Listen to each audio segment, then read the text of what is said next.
Can I ask you a question? Yes, sir.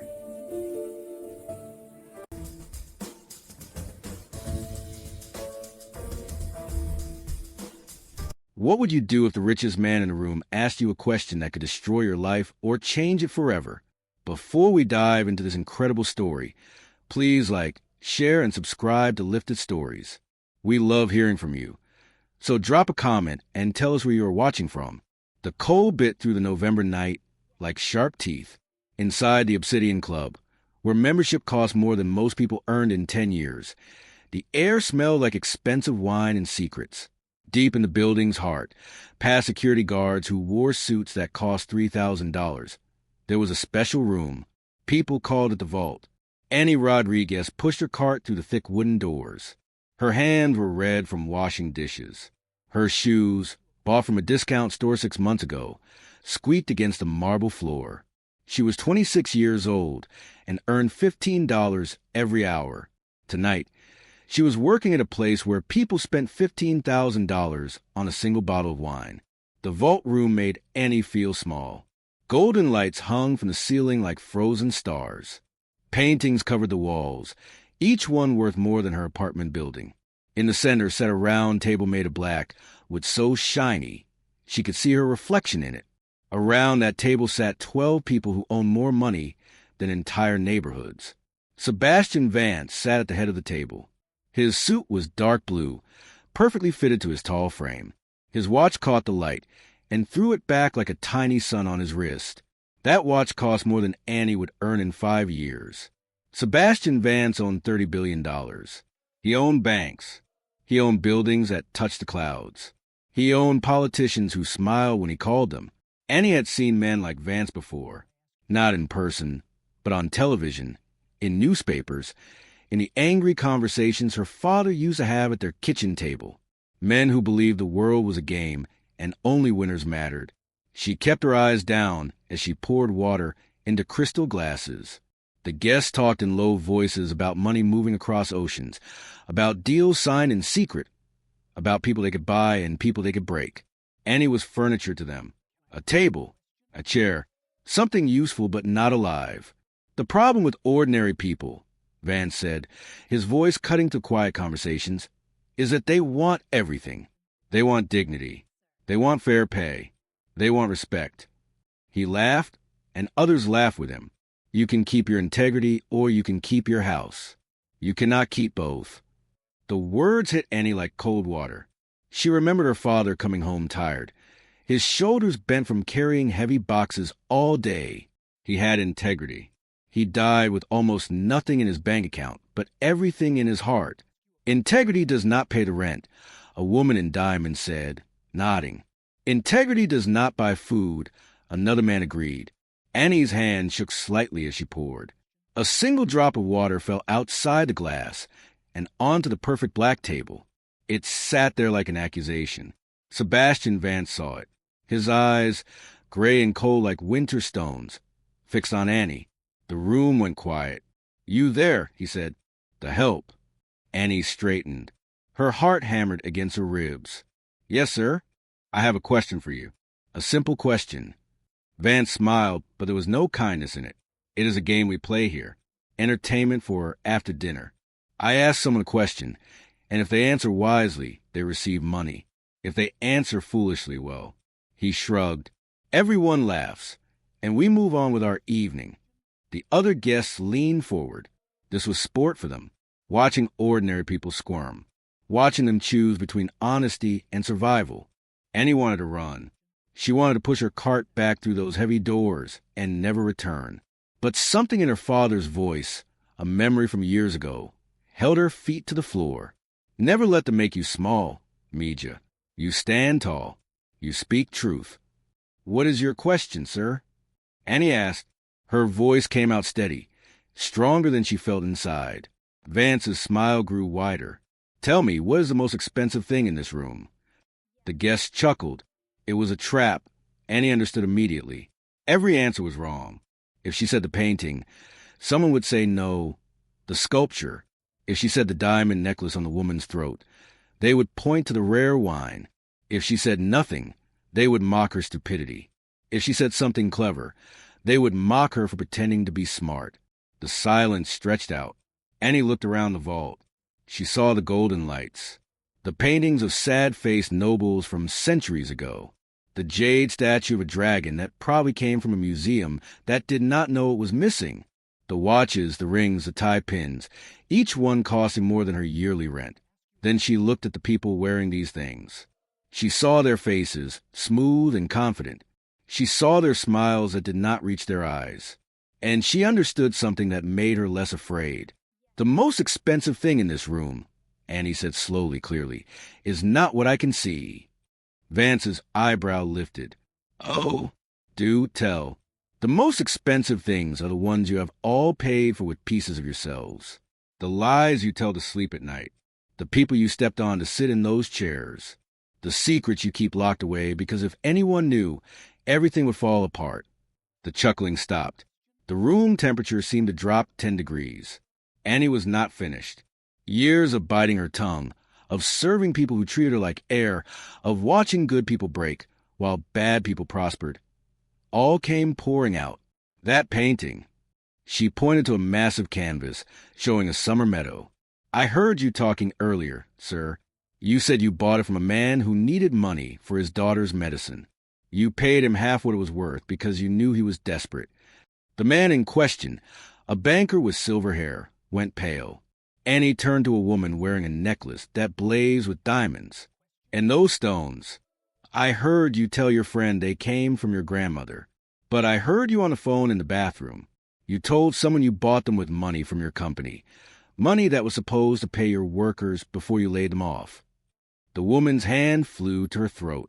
The room erupted. Voices rose in anger. Someone demanded Annie be thrown out. Someone else said she was lying. But Sebastian Vance held up one hand, and everyone went silent. He stared at Annie with new interest, like a cat that discovered the mouse had teeth. Interesting, he said softly. You have courage. Foolish courage, but courage nonetheless. Annie met his eyes. For the first time that night, she did not look away. And Sebastian Vance realized he had made a mistake. He had asked a question expecting entertainment. Instead, he had opened a door. And now, standing in that doorway, was a young woman who had nothing to lose and therefore could not be bought, could not be threatened, could not be stopped. The game had changed, and Annie was no longer playing by his rules. Sebastian Vance leaned back in his chair. His fingers drummed against the black table, a slow, steady rhythm that filled the silent room. Annie could see him thinking, calculating, trying to decide if she was a problem he needed to crush or a curiosity he wanted to explore. You speak boldly for someone who makes $15 an hour, Vance said. Tell me, do you know who I am? Yes, sir. You are Sebastian Vance. You own Vance Capital, $30 billion. Annie's voice stayed calm, though inside she felt like a bird trapped in a cage. You also own the building where my aunt lives. Last winter, the heat broke for 3 weeks. People called and called. Nobody fixed it until the news cameras showed up. A few guests shifted uncomfortably. One woman suddenly became very interested in her wine glass. Vance's smile disappeared. Careful, girl. You are making accusations you cannot prove. I am not accusing anyone of anything, sir. I am just answering your question. You asked what the most expensive thing in this room is. I am telling you. It is the cost of being who you are. And who am I? Vance's voice was soft now. Dangerous. Like ice cracking under someone's feet. Annie took a breath. She thought of her father, who died when she was 19. He had worked 3 jobs to send her to community college. He believed in doing right even when wrong was easier. He would want her to be brave now. You are a man who is everything except peace, Annie said. That is expensive. For a moment, nobody moved.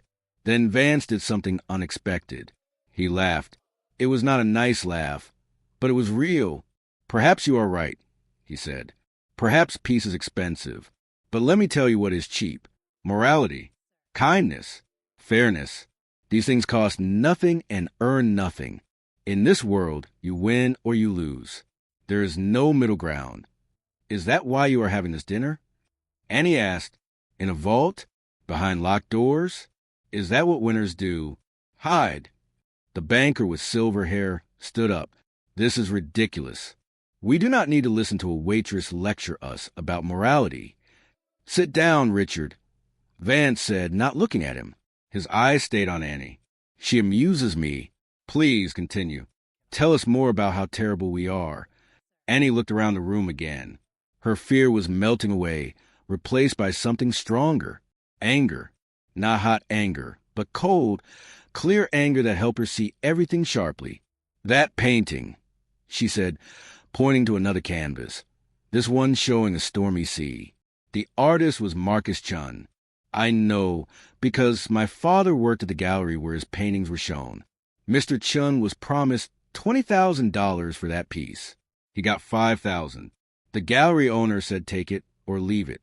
Mr. Chun needed money for his mother's care home. He took it. The gallery owner sold it to you for $200,000. The woman who owned the painting went very still. And that sculpture, Annie continued, pointing to a bronze figure of a dancer. Katerina Volkov made that. She sold it to pay for her son's tuition. She asked for $50,000. She was offered $10,000. She cried in the gallery bathroom. I know because I was there cleaning toilets for $8 an hour while she cried. These are just business transactions, someone protested. Supply and demand. Basic economics. No, Annie said, her voice growing stronger. These are people's lives, their dreams, their families. You turn them into bargains, into deals, into things you can brag about at dinners like this. Vance studied her like she was a puzzle he cannot solve. You are angry. I understand. The world is not fair. But anger does not change anything. Money changes things. Power changes things. Then why are you all here? Annie asked, if you have so much power, why hide in a vault? Why meet in secret? Why do you look nervous every time I mention something true? Nobody answered. Annie pulled out her phone. It was old. The screen cracked in 3 places. She had bought it used for $40 2 years ago. Someone at the table snorted at the sight of it. This is the cheapest thing in this room, Annie said, holding it up. $40. Barely works. But you know what?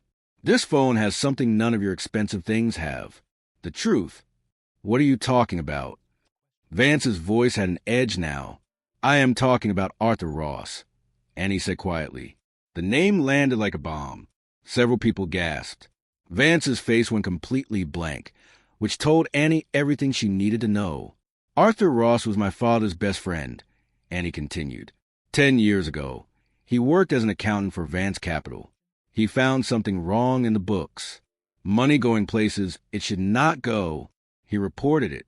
He did the right thing. I do not know what you're talking about, Vance said, but his hand had stopped drumming. It was now gripping the edge of the table. 3 weeks after he reported it, Mr. Ross was accused of stealing from the company. He lost his job. He lost his reputation. Nobody would hire him. He lost his house. His wife left him. 5 years ago, he died alone in a cheap apartment, sick and broken. Annie's voice cracked, but she pushed on. My father never believed Mr. Ross was a thief. He spent years trying to prove it. He collected evidence. He talked to people. He wrote everything down. When my father died, I found all his files. Letters, documents, recordings. She held up her cheap phone, all backed up right here, and also uploaded to a cloud server, and also sent to 3 different lawyers, and also queued to post on social media at midnight tonight unless I stop it. The vault room exploded with noise. People shouted. Vance slammed his hand on the table. The woman with diamonds demanded to know if Annie was threatening them.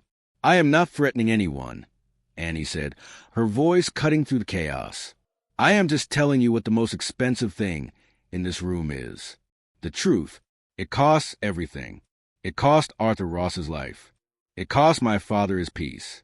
It has cost me 7 years of minimum wage jobs because I kept digging, kept searching, kept fighting. She turned to face Sebastian Vance directly. But you know what truth does?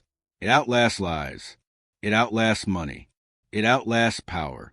You can buy silence for a while, but you cannot buy forever. Vance stood up slowly. He was much taller than Annie, and he used his height to try to make her feel small. You have made a very serious mistake tonight. No, sir. You made the mistake. You invited me into your vault. You asked me a question. You thought I was nobody. You thought wrong. Annie pressed her phone. On a small screen mounted on the wall, used for presentations, a video began to play. It showed a younger Sebastian Vance, sitting in an office, talking to another man. The audio was clear. Ross knows too much. We need to bury him. Frame him. Pay off whoever we need to pay off. I do not care how it is done. The room went silent. Every eye was on the screen. That video was recorded by your own security system. Annie said, "My father worked security at your building. He kept a copy. He kept everything." More videos played. More conversations. Documents appeared on the screen, showing false accounting, bribed officials, destroyed evidence. Each piece built on the last until the picture was complete and terrible. But Annie was not done. And there is one more thing. 6 years ago, you hit a teenager with your car. You were drunk. The boy's name was Marcus Williams. He was 17. He spent 4 months in the hospital. His family could not afford the bills. They were destroyed financially. Vance's face was white now. That was an accident. I was cleared of all charges. You were cleared because 3 witnesses changed their stories after receiving money from your lawyers. I found one of those witnesses. Her name is Patricia Cole. She has been living with guilt for 6 years. Last week, she signed a new statement telling the truth. That statement is with the police right now. Annie's hand was shaking, but her voice stayed steady. You asked me what the most expensive thing in this room is, Mr. Vance. It is not the paintings. It is not the jewelry. It is not even the truth. It is the price you are about to pay for running from it. Outside the vault, they could hear new sounds. Heavy footsteps. Official voices. Someone had called the police. Sebastian Vance, the man who owned $30 billion, who owned buildings and politicians and pieces of the world itself, looked at Annie with something new in his eyes. Fear. The door opened. Detective Maria Santos walked into the vault room with 4 officers behind her. She was a short woman with gray streaks in her black hair and eyes that had seen too many powerful people escape justice. Tonight, her expression said that was about to change. "Sebastian Vance," she said, her voice echoing off the golden walls. "You are under arrest for obstruction of justice, witness tampering, fraud, and vehicular assault." Vance did not move. He stood frozen, staring at Annie as if she had just appeared out of nowhere, as if she was a ghost he could not explain. "This is insane," the silver-haired banker sputtered. "Do you know who you are arresting? Do you have any idea what kind of lawyers he has?" "Yes, sir, I do," Detective Santos said calmly. "I have been working this case for 3 weeks. Ever since Miss Rodriguez brought me a file 3 inches thick containing evidence that your friend here has been committing crimes for over a decade." She turned to Vance. "Your lawyers are welcome to meet you at the station. Sir, your hands, please." The sound of handcuffs clicking shut was the only noise in the room. Every guest sat perfectly still, as if moving might draw attention to themselves. Several were already texting their own lawyers. Annie watched as they led Sebastian Vance toward the door. He stopped beside her. For a moment, she thought he might say something cruel, something threatening. Instead, he just looked tired. "How long have you been planning this?" he asked quietly. 7 years, Annie said, "since the day my father died. He made me promise to finish what he started, to clear Arthur Ross's name, to make sure you answered for what you did. 7 years working minimum wage jobs. 7 years waiting." Vance shook his head. "That is dedication. That is love," and he corrected. "Something you cannot buy." They took him away. As the door closed behind him, the remaining guests erupted into frantic conversation. Phone calls were made. Assistants were summoned. Within minutes, the vault room was empty except for Annie and Detective Santos. "You did good tonight," the detective said, "though you took a huge risk. If any part of your evidence had been wrong, he would have buried you." "It was not wrong," Annie said. My father was thorough. He taught me to be thorough, too. The Williams family will finally get justice. Arthur Ross's name will be cleared, and Vance Capital is going to collapse faster than a house of cards. Detective Santos smiled. Not bad for a waitress making $15 an hour. Former waitress. And he said, I quit about 20 minutes ago. The next weeks were a blur. The story exploded across every news channel. Sebastian Vance's empire did not just crack. It shattered. His stock price fell 90% in 3 days.